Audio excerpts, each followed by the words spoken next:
नमस्कार बच्चों, बीए द्वितीय वर्ष के विद्यार्थियों का स्वागत है मेरी कक्षा में। बच्चों, घनानंद काव्य का आज हम ये अंतिम वीडियो बनाने जा रहे हैं, जिसमें हमारा 27वां और 28वां जो इनका सवैया छंद है उसकी हम व्याख्या कर रहे हैं।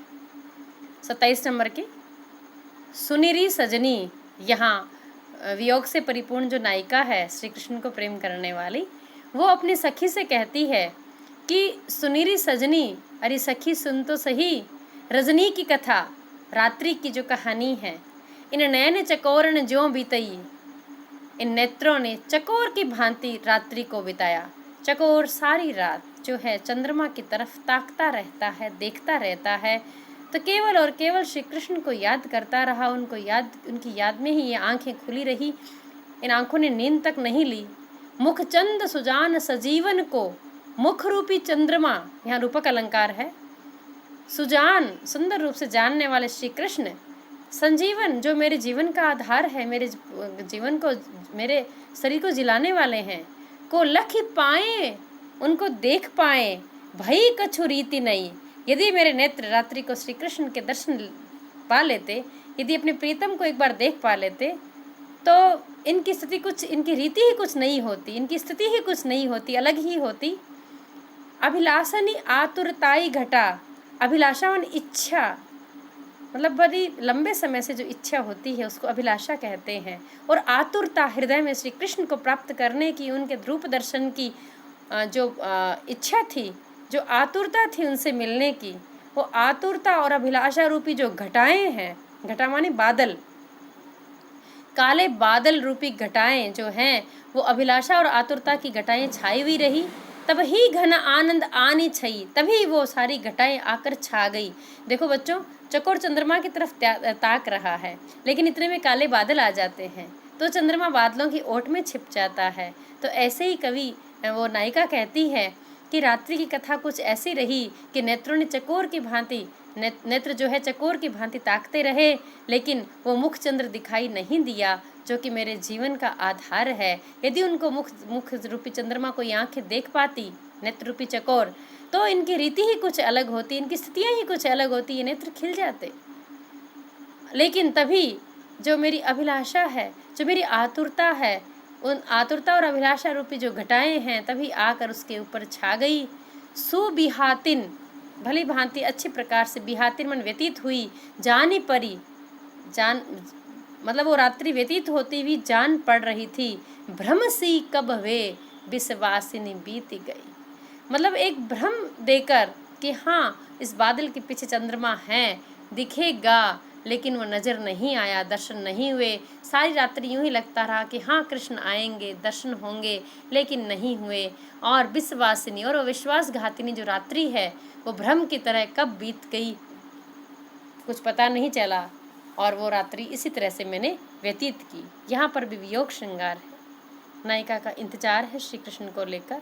यहाँ पर वियोग श्रृंगार के अंदर नायिका के जो इस इंतजार को हम देखते हैं, जिसमें रूपक अलंकार के माध्यम से नेत्रों को चकोर और श्री कृष्ण के मुख को चंद्रमा बताकर यहाँ दोनों के प्रेम की और एक तरफ ही लालसा को उन्होंने वो सुंदर तरीके से व्यक्त कर दिया है। व्याख्या की दृष्टि से 27 और 28 दोनों ही पद महत्वपूर्ण नहीं है, लेकिन प्रश्न जब हम करते हैं तब उत्तर देने के लिए घनानंद काव्य की व्याख्या हमें आनी आवश्यक है। 28वें पद की व्याख्या करते हैं बच्चों। बैरी वियोग की हुकनी जारत, बैरी माने दुश्मन, वियोग, ये जो विरह है, ये मेरा दुश्मन बन गया है। और ये अंदर कलेजे में जो हुक उठती है, प्रीतम याद आते ही उन्हें प्राप्त करने की एक अंदर से जो ज्वाला उठती है, जो एक अंदर से पुकार उठती है, जो हुक उठती है, वो जलाती है। हुकनी जारत, वो हुक जलाती है। कूक उठे अचका अधरा तक, और अचानक से ही एक कूक, एक आवाज़ जो है रोने की, भीतर से वो होठों तक आ जाती है, अर्थात एक लंबी आह अपने आप ही होठों तक आ जाती है। अचका मन अचानक, अधरा तक, होठों तक। बेधत प्राण बिना ही कमान, और ये बेधती है प्राणों को, लगातार छेदन करती है प्राणों का, बिना ही कमान, बिना ही किसी धनुष के, सुबान से बोल, और इसके जो बाण होते हैं तीखे, बोल सो कान वे घातक। और ऐसे में अचानक से जो ये वियोग के अंदर बाहर से जब किसी कोयल की कूक सुनाई देती है तो उसके जो बोल हैं, उसकी जो आवाज़ है, वो कानों के लिए अत्यंत घातक हो जाती है, सहन करना मुश्किल हो जाता है। और सोचन ही पचिए बचिए कित, इस चिंता में ही सोच सोच कर ये प्राण पसते रहते हैं, बचे भी तो भला कैसे। डोलत मोतन लाए महातक, क्योंकि मेरा शरीर निरंतर वियोग में इधर से उधर भटकता है, डोलता रहता है और ये मृत्यु की कगार तक पहुंच जाता है। वे घन आनंद जाए छये उत पेंड पर्यो इत पात की चातक। देखियो नायिका कहती है कि वे घनानंद, यहाँ दो अर्थ निकलते हैं, घना आनंद देने वाले मेरे प्रियतम, दूसरा जो है जल बरसाने, शीतल जल बरसाने वाले बादल। जाए छये उत, मेरे प्रियतम जो श्री कृष्ण हैं वो तो कहीं और चले गए हैं, वो तो किसी और पत्नी के पास चले गए हैं। पेंडे परे, और मेरे पीछे पड़ गया है ये इत पात की चातक, ये जो पापी चातक है जो हर समय पीयू पीयू की रट करता रहता है, ये चातक ही मेरे पीछे पड़ गया है। ऐसा पापी चातक है ये कि मेरे पीछे पड़ा हुआ है, लगातार मुझे पीयू पीयू की आवाज़ सुनाकर मेरे प्रियतम की याद दिलाता रहता है, एक क्षण नहीं बुलाने देता। और जो बादल हैं बरसने वाले वो तो उधर जाकर छा गए हैं और मेरे हिस्से में ये चातक आया है जो निरंतर कूक रहा है, पीयू पीयू की आवाज़ कर रहा है। और इसकी जो आवाज़ है वो मेरे कानों के लिए बड़ी घातक सिद्ध हो रही है। और ये जब ये कूकता है तो अचानक से हृदय में जो आवाज़ उठती है, अचानक वो भी मेरे होठों तक आ जाती है। और लगातार ये जो चातक है ये मेरे पीछे पड़ा हुआ है। तो देखिए बच्चों, वियोग के अंदर प्रकृति की सुखदायी जितनी वस्तुएं होती है, चाहे चंद्रमा हो, चाहे चातक हो, चाहे चांदनी हो, ये सब दुखदायी हो जाते हैं।